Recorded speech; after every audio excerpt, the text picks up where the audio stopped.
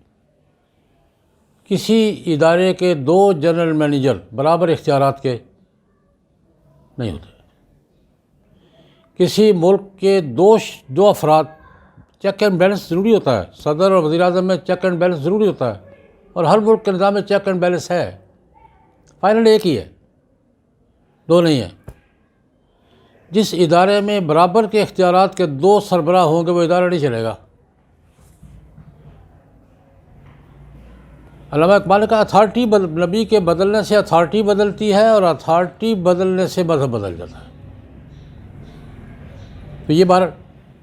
یہ علامہ اقبال اور پنڈت جواہر لال نہرو کی خط و کتابت کے حوالے سے میں جدید تعلیم یافتہ حضرات سے یہ عرض کرنا چاہوں گا کہ وہ اگر اس کو اس تناظر میں سمجھنا چاہتے ہیں تو اس خط و کتابت کا اور علامہ اقبال کے خطوط کا مطالعہ کریں، تاکہ علامہ اقبال کا موقف سمجھ میں آئے کہ وہ قادیانیوں کو مسلمانوں کے کھاتے میں شمار کرنے کی مخالفت کیوں کر رہے تھے، اور انہوں نے انگریزوں سے کیوں مطالبہ کیا تھا کہ وہ جو مرضی لکھے، الگ لکھے، غیر مسلم کمیونٹی لکھیں، جو اس عنوان سے یاد کریں، لیکن مسلمانوں کے ساتھ ان کو ایک رجسٹر پہ، ایک صفحے پہ، ایک پیج پر شمار نہ کیا جائے۔ دوسری بات یہ عرض کرنا چاہوں گا کہ دیکھیں ماضی کی تاریخ بھی یہ ہے، انبیاء کرام علیہم الصلوات و تسلیمات تشریف لاتے رہے، نبی کے آنے سے نیا مذہب کا آغاز ہوا ہے۔ نوح علیہ السلام کا اپنا مذہب تھا، ہود علیہ السلام کا اپنا مذہب تھا، صالح علیہ السلام کا اپنا مذہب تھا، لوط علیہ السلام کا اپنا مذہب تھا، ابراہیم علیہ السلام کا اپنا مذہب تھا۔ یہ مذاہب کا، اور نبی کے بدلنے سے مذہب بدل جاتا رہا ہے۔ دنیا کے معروف مذاہب کو دیکھ لیں، یہودی، اس لیے یہودی کہلاتے ہیں، حضرت موسیٰ علیہ السلام کو مانتے ہیں اور تورات کو مانتے ہیں۔ میرا سوال یہ ہے کہ تو میں بھی مانتا ہوں، حضرت موسیٰ علیہ السلام کو اور تورات کو میں بھی مانتا ہوں، الحمدللہ پورے شرح صدر کے ساتھ ایمان رکھتا ہوں، احترام کرتا ہوں، عقیدت رکھتا ہوں۔ تو کیا مجھے دنیا کے کسی فورم پر یہودی اللہ نہ کرے کہ میں ایسا کروں، لیکن دنیا کے کسی فورم پر یہودی کہلانے کا حق ملے گا؟ حضرت موسیٰ علیہ السلام پر، تورات پر ایمان رکھتے ہوئے میں یہ کہوں کہ مجھے یہودی تسلیم کیا جائے، نہیں کریں گے۔ عیسائی کہا جاتا ہے اسے، مسیحی یا عیسائی، جو حضرت عیسیٰ علیہ السلام کو مانتے ہیں، انجیل کو مانتے ہیں، وہ میں بھی مانتا ہوں الحمدللہ، عیسائیوں سے زیادہ مانتا ہوں، اصل انجیل کو بھی اور سیدنا عیسیٰ علیہ السلام کو بھی۔ بلکہ میری تو تمنا اور دعا رہتی ہے عیسیٰ علیہ السلام تشریف لائے تو اللہ پاک مجھے ان کے جھنڈے کے نیچے، ان کے کیمپ میں کھڑا کرے۔ خواہش بھی یہی ہے، تمنا بھی یہی ہے، کوشش بھی یہی ہے، تو زیادہ مانتا ہوں۔ لیکن عیسیٰ علیہ السلام اور انجیل کو ماننے کے باوجود میں مسیحی کہلانے کا حقدار نہیں ہوں، اس لیے کہ میں موسیٰ علیہ السلام کو، تورات کو ماننے کے بعد،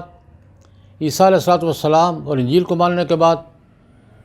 جناب نبی کریم صلی اللہ علیہ وسلم اور قرآن کو بھی مانتا ہوں۔ اور غور فرمائیں، جس طرح موسیٰ علیہ السلام اور انجیل تورات پر ایمان رکھنے والے لوگ، ان لوگوں میں سے جن لوگوں نے عیسیٰ علیہ السلام اور انجیل کو مان لیا، وہ پہلو سے الگ ہو گئے، نیا مذہب بن گیا۔ موسیٰ علیہ السلام، تورات، عیسیٰ علیہ السلام، انجیل کو ماننے والے لوگوں میں سے یا دوسرے لوگوں میں سے جنہوں نے حضرت محمد صلی اللہ علیہ وسلم کو اور قرآن کو مان لیا، وہ الگ مذہب بن گئے۔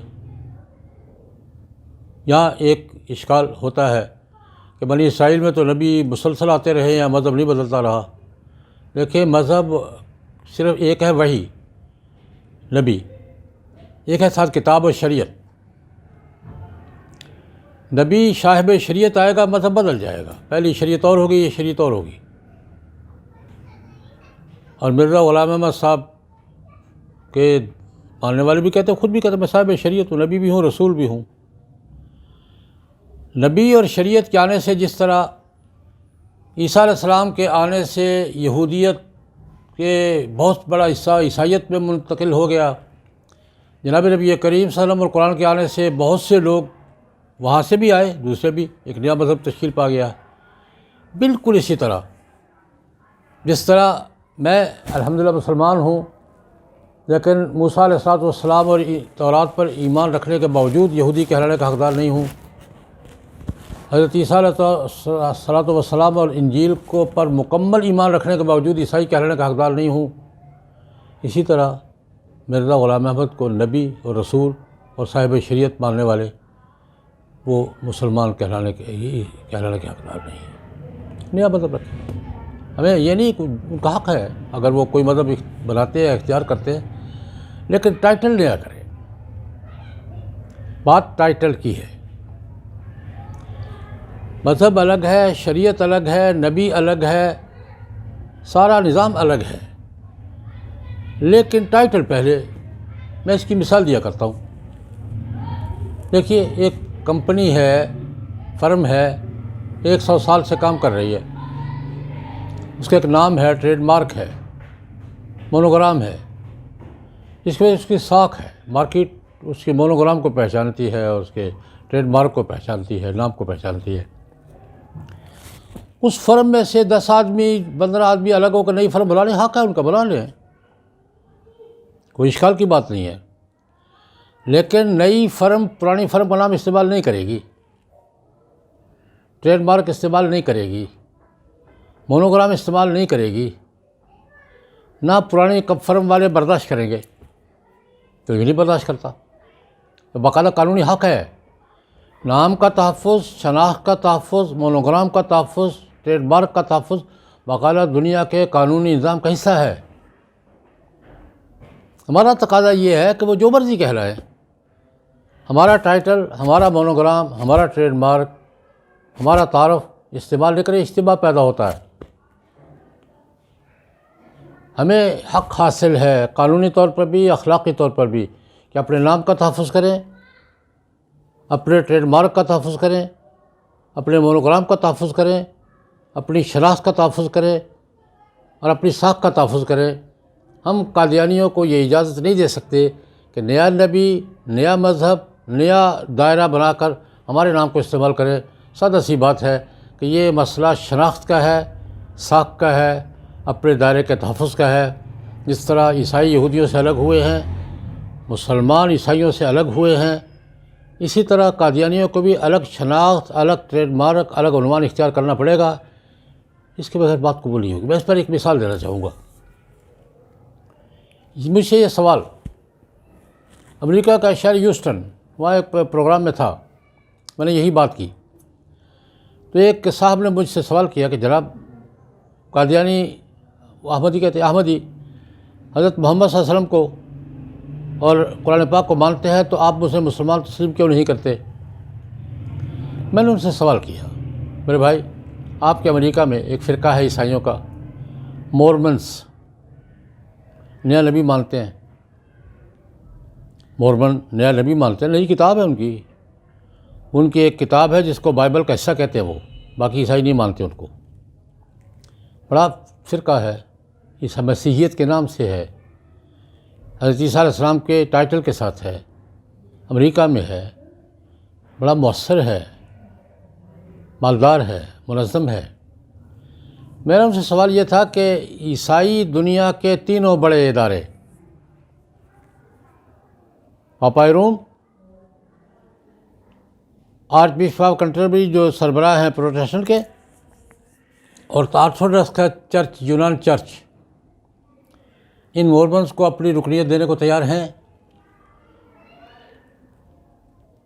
وجہ اس طرح Vatican city, archbishop of کنٹربری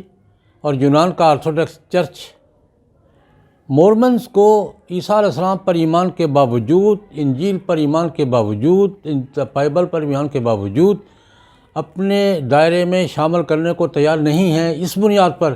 کہ وہ نئی وحی کی بات کر رہے ہیں اور نئی کتاب کی بات کر رہے ہیں. بالکل اسی طرح ہمارا موقف بھی ہے کہ ہم قادیانیوں کو اپنے وجود کا حصہ تسلیم کرنے کو تیار نہیں ہیں. ان کو الگ شناخت کرنی پڑے گی، خواہ بخواہ ان کو ہمارا اور دنیا کا وقت ضائع نہیں کرنا چاہیے. تیسرا سوال، یہ سوال بھی ہوتا ہے کہ جناب ٹھیک ہے چلو الگ صحیح، ان کے کوئی انسانی اور شہری حقوق بھی ہیں یا نہیں؟ یہ بڑا اہم سوال ہے کہ پاکستان میں ان کو جو انسانی حقوق، شہری حقوق، سول رائٹس،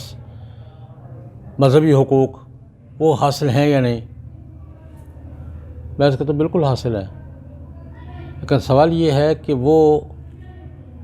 کسی دستور اور ضابطے کے تحت حاصل کریں گے یا جو حقوق وہ خود طے کرنے کے وہی ملیں گے؟ کسی ملک کی کسی کمیونٹی کو جو حقوق ملتے ہیں وہ کسی سسٹم کے تحت ملتے ہیں یا آزادانہ جو اس کو وہ حق قرار دے وہ مل جائے گا ان کو؟ کسی ملک میں کسی کمیونٹی کے حقوق کے تعین کا سب سے بڑا معیار دستور ہوتا ہے، ملک کا دستور معیار ہے۔ قادیانی ملک کے دستور کو تسلیم نہیں کر رہے۔ دستور نے، پارلیمنٹ نے جمہوری اصولوں پر، قومی اصولوں پر، جمہوری اصولوں پر کسی ابہام کے بغیر ملک کی پارلیمنٹ نے بھی، عدالت عظمیٰ نے بھی، سول سوسائٹی نے بھی متفقہ فیصلہ کیا ہوا ہے۔ ہم قادیانیوں کے حقوق سے انکار نہیں کرتے، لیکن ان کے حقوق مسلمان کے ٹائٹل کے ساتھ نہیں ہوں گے، غیر مسلم کے ٹائٹل کے ساتھ ہوں گے، جیسے ہندوؤں کے ہیں، جیسے سکھوں کے ہیں، جیسے عیسائیوں کے ہیں۔ کسی کے ہم نہ عیسائیوں کے حقوق سے انکار ہے ہمیں، نہ سکھوں کے حقوق سے، نہ ہندوؤں کے، لیکن مسلمان کے ٹائٹل سے وہ بھی مانگے نہیں دیں گے ہم۔ ہندو اپنے کام کرتے ہیں، اپنے ٹائٹل سے کرتے ہیں، عیسائی یہاں سب کچھ کرتے ہیں اپنے ٹائٹل سے کرتے ہیں، سکھ بھی بہت کچھ کرتے ہیں اپنے ٹائٹل سے کرتے ہیں۔ جس دن ہمارے ٹائٹل سے کریں گے ہم نہیں کرنے دیں گے۔ مسئلہ یہ ہے کہ جس سسٹم نے، میرا بنیادی سوال یہ ہے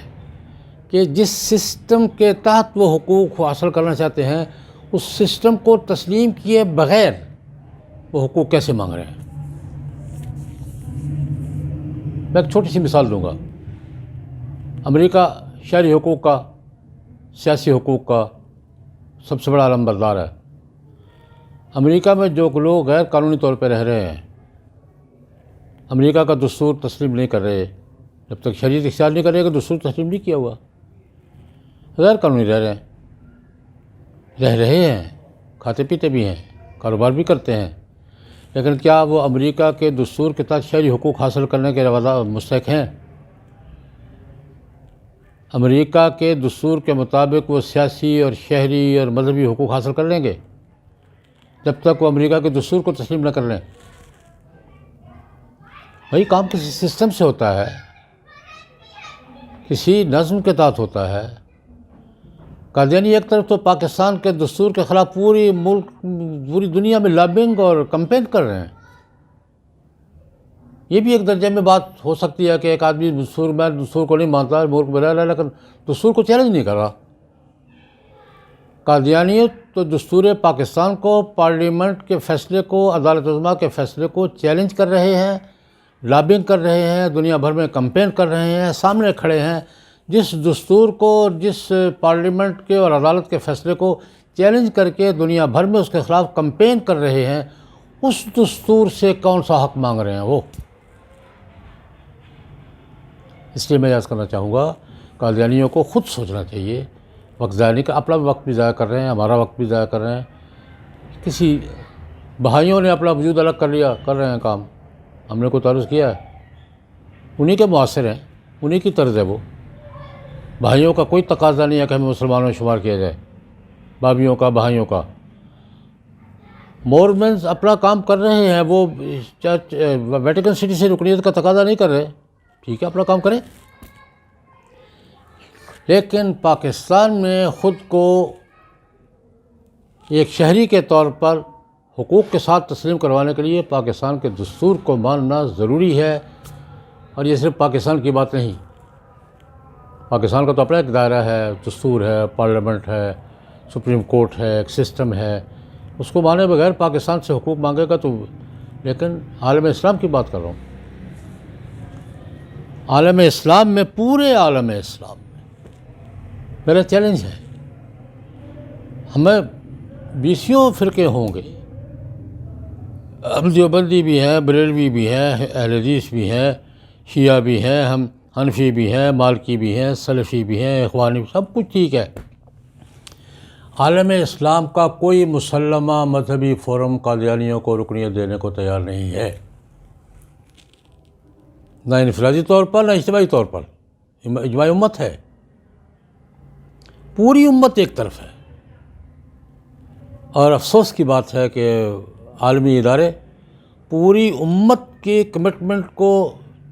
رد کرتے ہوئے قادیانی کو سپورٹ کر رہے ہیں۔ میرا عالمی اداروں سے بھی سوال ہے، امت ایک طرف ہے اور چند لاکھ قادیانی ایک طرف ہے، اور عالمی ادارے قادیانی کو سپورٹ کر رہے ہیں، اور کسی اصول کے بغیر، کسی ضابطے کے بغیر۔ اللہ تبارک و تعالیٰ ہمیں صحیح سمجھ عطا فرمائے، اور جو غلط فہمی سے یا بے خبری سے یا مغالطے سے قادیانیوں کو سپورٹ کرنے والے لوگ ہمارے حلقوں میں پائے جاتے ہیں، اللہ پاک ان کو ہدایت دے کہ یہ امت کا ساتھ دیں، امت کے باغیوں کا ساتھ نہ دیں۔ بسم اللہ الرحمن الرحیم۔ آج کی اس مختصر نشست میں مجھے رد قادیانیت کے حوالے سے عقلی دلائل دینا ہے، لیکن بنیادی بات یہ ہے کہ اگر مرزا غلام احمد قادیانی، جو قادیانی مذہب کا بانی ہے، اس کے دعوے کو لیا جائے تو اس نے کسی بھی اپنے دعوے میں کوئی عقلی دلیل اپنی نبوت کی نہیں دی، اور کوئی عقلی دلیل ہو سکتی بھی نہیں۔ لیکن جو اشخاص قرآن اور حدیث کے واضح غیر مبہم حوالوں کے باوجود قادیانیوں کو کافر تسلیم نہیں کرتے، وہ عقلی طور پر بھی اس بات کو اپنے پیش نظر رکھیں کہ قادیانیت ایک کفر ہے، اور مرزا غلام احمد قادیانی کا دعوی نبوت ایک جھوٹا دعویٰ تھا۔ سب سے پہلی بات تو یہ ہے کہ پیغمبر جھوٹا ہو ہی نہیں سکتا۔ کوئی شخص دعوی نبوت اگر جھوٹا کرے تو وہ تو کذاب اور دجال ہے، لیکن وہ پیغمبر ہو اور جھوٹا ہو، یہ ممکن نہیں ہے۔ یعنی جھوٹ اور پیغمبری کسی ایک شخص میں جمع نہیں ہو سکتے۔ میں یہاں مرزا غلام قادیانی کے جھوٹوں کی چند مثالیں، اس کے جو جھوٹ ہیں بالکل صریحاً کھلے اور واضح جھوٹ، وہ آپ کے سامنے رکھنا چاہتا ہوں، اور اگر وہ اپنے ان جھوٹوں کے حوالے سے جو لاتعداد ہیں، جن سے میں چند مثالیں میں آپ کو دوں گا، وہ جھوٹا ثابت ہو جاتا ہے، تو اس سے بڑی عقلی دلیل اور کیا ہو سکتی ہے کہ اس شخص کا دعوی نبوت بھی جھوٹا تھا۔ مرزا قادیانی کی تحریر کا حوالہ دے رہا ہوں۔ ازالہ حوام کتاب ہے، اور یہ روحانی خزائن جو ہیں اس کی جلد 3 اور صفحہ 140۔ مرزا لکھتا ہے کہ 3 شہروں کا نام اعزاز کے ساتھ قرآن شریف میں درج کیا گیا ہے: مکہ، مدینہ اور قادیان۔ یہ کشف تھا۔ اب مرزا غلام احمد قادیانی 3 شہروں کا نام لے رہے ہیں۔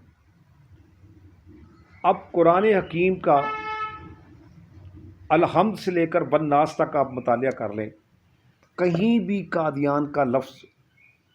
قرآن حکیم میں نہیں ہے۔ تو یہ اتنا بڑا جھوٹ ہے، اور پھر قرآن حکیم کے اوپر جھوٹ ہے کہ وہاں لفظ قادیان کا نہیں ہے۔ یہ ایسے ہی ہے کہ جیسے کوئی شخص یہ کہہ دے کہ میں نے قرآن میں سیالکوٹ شہر کا ذکر دیکھا ہے، لاہور شہر کا ذکر دیکھا ہے، میں نے قرآن میں ہندوستان کا لفظ دیکھا ہے۔ تو یعنی یہ ایک محمل سی بات ہے، ایک جھوٹ ہے۔ اور جب ہم اس کسوٹی پر مرزا غلام قادیانی کی شخصیت کو پرکھتے ہیں، اس کا جائزہ لیتے ہیں، تو وہ ایک جھوٹے شخص کے طور پر ہمارے سامنے آتا ہے۔ پھر وہ اس کے بعد اگر دعوی نبوت کرتا ہے، یا دعوی نبوت کرنے والے شخص کی جہالت، لا علمی یا شعوری طور پر جھوٹ کا یہ عالم ہے کہ وہ شخص ایک ایسے شہر کا نام لیتا ہے جس شہر میں وہ خود پیدا ہوا اور جس شہر میں وہ دفن بھی بعد میں ہوا، تو وہ اس شہر کا نام زبردستی قرآن میں داخل کرتا ہے جب قرآن میں یہ نہیں ہے، تو اس کے اس جھوٹ کو پرکھتے ہوئے ہم کہہ سکتے ہیں کہ وہ ایک جھوٹا شخص تھا، اور جو جھوٹا ہے اسے عقل نبی تسلیم نہیں کر سکتا۔ اب ایک اور جگہ عجیب و غریب قسم کی بات اس نے لکھی، یہ بھی قرآن کے حوالے سے ہے کہ یعنی اس میں قرآن کا حوالہ اس لیے نہیں دے رہا کہ قرآن کی روح سے اسے کافر ثابت کر رہا ہوں، میں تو اس کا حوالہ دے رہا ہوں کہ جو قرآن میں چیز موجود نہیں ہے وہ کہتا ہے کہ وہ قرآن میں ہے۔ یہ جو حوالہ ہے براہین احمدیہ جلد 5 صفحہ 189، اس میں وہ لکھتا ہے کہ سورہ تحریم میں صریح طور پر بیان کیا گیا ہے، واضح طور پر بیان کیا گیا ہے کہ بعض افراد امت کا نام مریم رکھا گیا ہے، اور پھر پوری اتباع شریعت کی وجہ سے اس مریم میں خدا تعالیٰ کی طرف سے روح پھونکی گئی ہے، اور روح پھونکنے کے بعد اس مریم سے عیسیٰ پیدا ہو گیا، اور اسی بنا پر خدا نے میرا نام عیسیٰ بن مریم رکھا۔ اب مرزا غلام احمد قادیانی خود کو جو عیسیٰ ابن مریم کہتا ہے، اس کا دعویٰ کرتا ہے، اس عیسیٰ ابن مریم کے وجود میں آنے کا وہ جو بنیاد رکھتا ہے وہ سورہ تحریم میں رکھتا ہے کہ قرآن کی سورہ تحریم میں یہ لکھا گیا ہے کہ بعض افراد امت، یعنی یہ جو امت مسلمہ ہے، امت اسلامیہ ہے،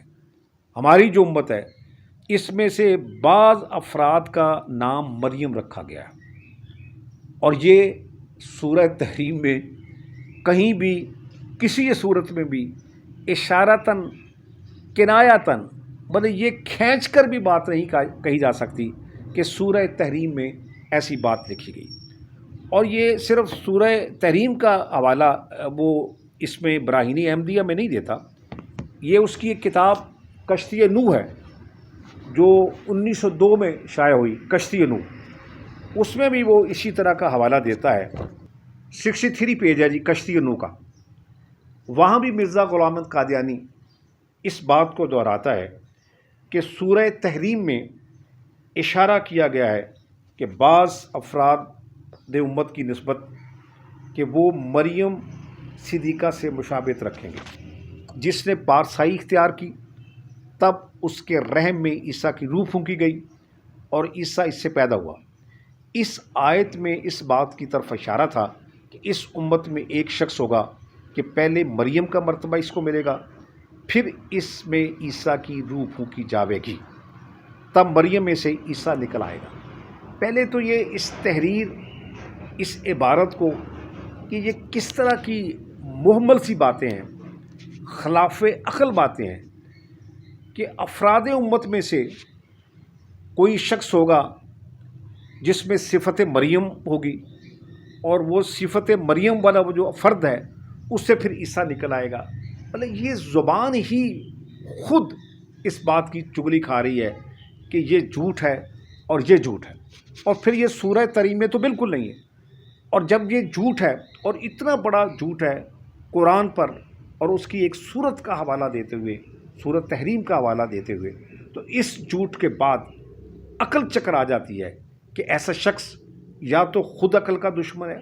یا جس کی عقل پر ماتم کرنا چاہیے، یا انتہائی عیاری اور مکاری سے وہ جھوٹ بولتے ہوئے یہ کہتا ہے کہ قرآن کریم میں سورہ تحریم میں اس طرف اشارہ کیا گیا۔ یعنی سورہ تحریم کیا قرآن حکیم کی کوئی بھی صورت، کسی بھی آیت، کوئی قرآن حکیم کا کسی پارے میں کوئی ٹکڑا، کوئی ایسا حصہ تلاش نہیں کیا جا سکتا جس میں اس طرح کی رتب و یابس کی طرف کوئی اشارہ کیا گیا ہو۔ یہ بھی مرزا کا ایک بہت بڑا صریحاً جھوٹ ہے۔ تو اس اعتبار سے میں کہتا ہوں کہ پھر اس شخص کو عقلی طور پر بھی، عقل کی کسوٹی پر بھی کس طرح نبی تسلیم کیا جا سکتا ہے، یا اس کے جھوٹے دعووں کو تسلیم کیا جا سکتا ہے۔ حضرات محترم، اب میں ایک اور طرف آنا چاہتا ہوں کہ مرزا غلام احمد قادیانی کے بارے میں اس کے بیٹے بشیر الدین محمود نے، جو طویل عرصہ تک قادیانی جماعت کا سربراہ رہا ہے، اس نے عدالت عالیہ لاہور میں یہ حلفیہ بیان دیا تھا کہ 1890 یا 91 اس میں مرزا غلام قادیانی نے دعوی نبوت کر دیا تھا۔ لیکن مرزا غلام احمد قادیانی کی جو تحریریں ہیں 1891 لے لیں، 92 لے لیں، پھر 1893 لے لیں، آگے پھر 1894 میں آ جائیں، 95 میں آ جائیں، 97 میں آ جائیں، وہ جگہ جگہ لکھتا ہے کہ میں ختم نبوت کا منکر نہیں ہوں اور میں نے نبوت کا دعویٰ نہیں کیا۔ میں اس کی 1907 کی تحریر پیش کرنا چاہتا ہوں، جس میں وہ کہتا ہے کہ ہمارے رسول کریم خاتم النبیین اور خاتم النبیین پر مرسلین کا سلسلہ منقطع ہو گیا ہے، اور ختم المرسلین صلی اللہ علیہ وسلم کے بعد کسی دوسرے مدعی نبوت و رسالت کو کاذب و کافر جانتا ہوں۔ یہ مرزا غلام قادیانی کہتا ہے کہ حضور نبی کریم پر، یہ میں قرآن کا حوالہ نہیں دے رہا، یہ میں حدیث کا حوالہ نہیں دے رہا، یہ خود مرزا غلام قادیانی کہہ رہا ہے کہ حضور نبی کریم پر نبوت اور رسالت ختم ہو چکی ہے اور میں ان کے بعد مدعی نبوت و رسالت کو کاذب و کافر جانتا ہوں۔ اب اس میں دلیل یہ دینا چاہتا ہوں کہ کوئی شخص اگر دعوی نبوت بھی کرتا ہے، اور 1901 میں تو واضح طور پر مرزا غلام قادیانی نے کھل کر اپنے نبی ہونے کا دعویٰ کیا، اور اس کے 6 سال بعد بھی وہ کہتا ہے کہ میں مدعی نبوت نہیں ہوں، بلکہ میں ختم نبوت کے بعد کسی بھی جو مدعی نبوت ہے اسے کاذب اور کافر سمجھتا ہوں۔ تو میں یہ سمجھتا ہوں کہ کیا وہ ایک فاطر العقل شخص تھا، کیا وہ ایک پاگل شخص تھا، یا وہ پھر میں یہ لفظ دہرا رہا ہوں کہ انتہائی مکار آدمی تھا کہ خود ہی دعوی نبوت کر لیتا تھا، اور جب وہ دوسرے شخص کہتے تھے کہ اس نے دعوی نبوت کیا ہے تو وہ کہتا تھا کہ میں تو دعوی نبوت کرنے والے کو، یعنی حضور نبی کریم صلی اللہ علیہ وسلم کے بعد دعوی نبوت کرنے والے کو کافر، کاذب، مفتری، جھوٹا سمجھتا ہوں۔ تو میں یہ کہتا ہوں کہ کوئی بھی شخص جو نبی ہو، اب میں یہ عقل کی کسوٹی پر بات کر رہا ہوں، کوئی بھی عقل کی کسوٹی، کوئی بھی شخص اپنی عقل استعمال کرے کہ کوئی شخص جو واقعتاً نبی ہو وہ اتنی شدت سے کس طرح کہہ سکتا ہے کہ میں دعوی نبوت کرنے والے کو کاذب سمجھتا ہوں، مفتی سمجھتا ہوں، کافر سمجھتا ہوں۔ اس کا مطلب ہے کہ وہ جھوٹا شخص تو تھا ہی، اور جب وہ جھوٹا شخص تھا تو پھر اس جھوٹے شخص کو اس کے کسی دعوی، نبوت تو اتنا پاکیزہ منصب ہے، اتنا اعلیٰ منصب ہے، اتنا عرفہ منصب ہے کہ اس کے اندر تو کوئی خوردبین سے بھی نبی کریم صلی اللہ علیہ وسلم یا جتنے بھی پیغمبر اللہ تعالیٰ کے برگزیدہ پیغمبر ہیں، حضرت آدم سے لے کر رسول مقبول صلی اللہ علیہ وسلم تک، کوئی بھی پیغمبر خوردبین سے بھی ان کی گفتار میں، ان کی کردار میں، ان کے عمل میں، ان کے کسی دعوے میں جھوٹ تلاش نہیں کیا جا سکتا۔ یہ کیسا جھوٹا شخص ہے، یہ کیسا کذاب شخص ہے جو خود ہی دعوی نبوت کرتا ہے اور خود ہی کہتا ہے کہ میں تو ایسے شخص کو میں کافر سمجھتا ہوں۔ تو اس صورتحال میں یہ سمجھتا ہوں کہ اس سے زیادہ پھر عقل کی کسوٹی کیا ہو سکتی ہے اس کے دعوی نبوت کو مسترد کرنے کے لیے۔ خاتم النبیین صلی اللہ علیہ وآلہ وسلم کے وصال فرمانے کے بعد جو پہلا فتنہ برپا ہوا وہ انکار ختم نبوت کا تھا، اور اس امت کے بہترین نفوس، چنیدہ نفوس جنہیں اللہ تبارک و تعالیٰ نے اپنے حبیب مکرم صلی اللہ علیہ وآلہ وسلم کی رفاقت کے لیے چن لیا تھا، ان کا اس پر اجماع ہوا، اور اجماع کلی قطعی ہوا کہ آپ کے بعد اب کسی نبی کے آنے کا کوئی امکان نہیں، سو جو بھی نبوت کاذبہ کا ادعا کرے گا وہ کافر ہوگا، مرتد ہوگا، واجب القتل ہوگا اور اس کے خلاف جہاد کیا جائے گا۔ چنانچہ خلیفہ اول، پہلے خلیفہ راشد حضرت ابو بکر صدیق رضی اللہ تعالی عنہ نے جہاد کیا، فتنہ انکار ختم نبوت کا خاتمہ کیا، فتنہ ارتداد کا خاتمہ کیا، اور اس پر صحابہ کرام کا اجماع رہا، کسی ایک صحابی کا بھی تخلف اس سے ثابت نہیں ہے۔ اسی طرح جیسے ہمارے اس خطے میں ایک شخص نے جھوٹی نبوت کا دعویٰ کیا تو پھر اسلامی جمہوریہ پاکستان کی پارلیمنٹ نے مکمل اتفاق رائے سے دوسری آئینی ترمیم کی صورت میں یہ قرارداد پاس کی کہ آپ صلی اللہ علیہ وآلہ وسلم کے بعد جو بھی نبوت کا دعویٰ کرے گا، جو ایسے مدعی نبوت کو معاذ اللہ نبی مانے گا یا اسے مجدد و مصلح مانے گا یا اسے مسلمان بھی مانے گا، تو وہ بھی کافر، مرتد اور دائرہ اسلام سے خارج ہوگا۔ اب قیامت تک کے لیے عالم انسانیت کو جو بھی مسائل درپیش ہوں گے ان کے حل کے لیے ہمارے پاس قرآن مجید کی صریح اور قطعی ہدایات موجود ہیں، سنت مصطفیٰ صلی اللہ علیہ وسلم کا وافر ثابت شدہ ذخیرہ موجود ہے،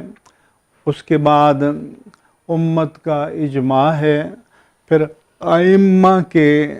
اجتہادات اور تعلیمات ہیں، ان کی روشنی میں ہر مسئلے کا حل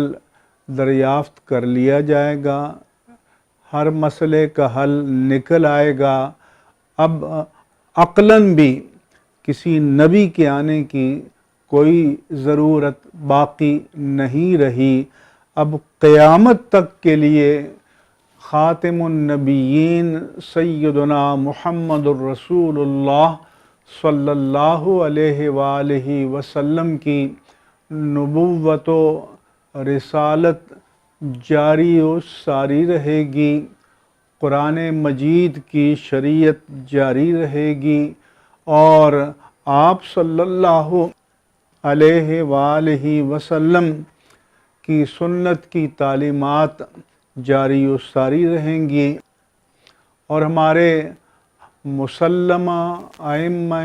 دین متین نے جو اجتہادی اصول وضع کیے ہیں وہ اصول جاری رہیں گے، اور ان کی روشنی میں ہر مسئلے کا حل اس امت کے اس عہد کے علماء پیش کرتے رہیں گے۔ اب اس طرح کا کوئی بھی دعویٰ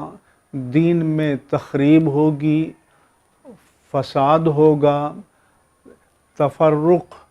تفریق اور انتشار کا باعث ہوگا، اور امت کی ذمہ داری ہے کہ وہ ہر دور میں ایسے فتنے کا سد باب کریں، سرکوبی کریں، اسے جڑ سے اکھیڑ دیں تاکہ دین اپنی اصلی شکل میں قیامت تک کے لیے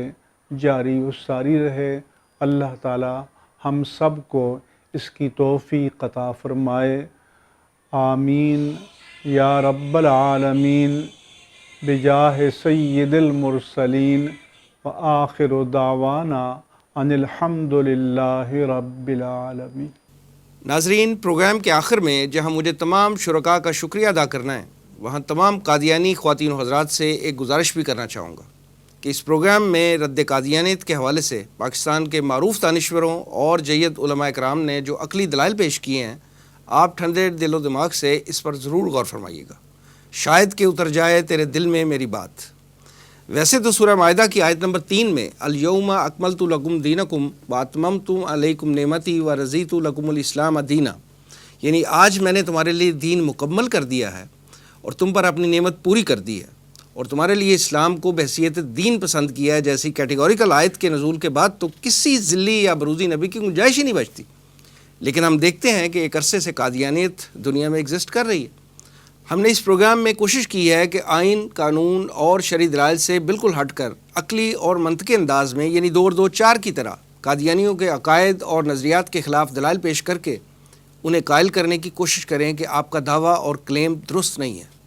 ناظرین، یہ بات تو یقیناً آپ کے علم میں ہوگی کہ انسان کی اصل کامیابی تو وہ ہوگی جس دن اللہ رب العزت اپنے بندے کو عذاب جہنم سے بچا کر اپنی عظیم نعمتوں والی جنت میں داخل فرمائے گا۔ اور جہاں ہمارا یہ ایمان ہے کہ کل نفس ذائقۃ الموت، کہ ہر جان کو موت کا مزہ چکھنا ہے، وہاں یہ ارشاد باری تعالیٰ بھی ضرور ہمارے پیش نظر رہنا چاہیے کہ وَكُلُّهُمْ آتِيهِ يَوْمَ الْقِيَامَةِ فَرْدًا، کہ روز قیامت اللہ کے حضور ہم میں سے ہر شخص نے اکیلے حاضر ہونا ہے۔ تو یہاں رک کر سوچنے کا مقام ہے کہ کیا میں نے اور آپ نے